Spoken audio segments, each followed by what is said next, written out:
Hello, hello, príncipes e princesas, tudo bom? Gente, eu vou falar aqui pra vocês, porque eu tô com o wallpaper aqui repetido, né? Então, eu tô fazendo vídeos diretos, né? Que quando eu tenho nada pra fazer, eu faço vídeos diretos, né? E aqui, né? Tô fazendo vídeos diretos para vocês. Então, peço perdão pra vocês que eu tô gripada. Passei por uma gripe muito forte com esse tempo de chuva, né? Que antes estava um calor da desgraça. Enfim, agora a gente chegou pro frio. Como vocês podem ver, eu tô sem o som das teclas, né? Eu tirei para mostrar pra vocês, né?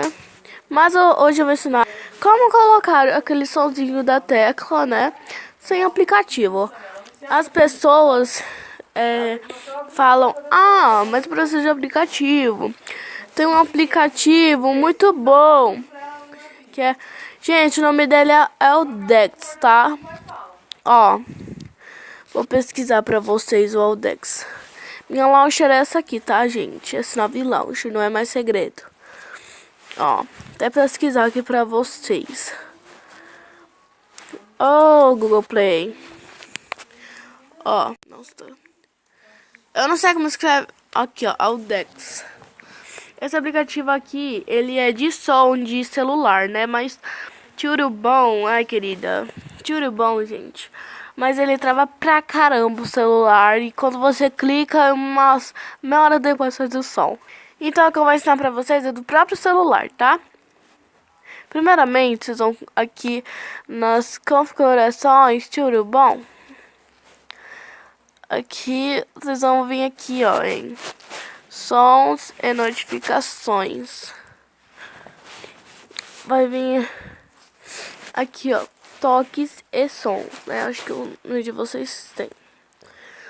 Aí depois, aqui, ó, sons de toques. Reproduz som ao efetuar seleção de tela, ó. Como vocês podem ver, ó, vou fazer, ó, vai fazer o barulhinho, ó.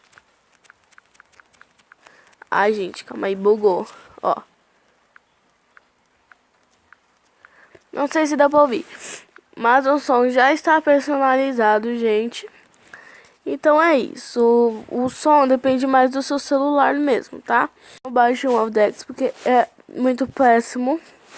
Ele trava pra caramba o celular.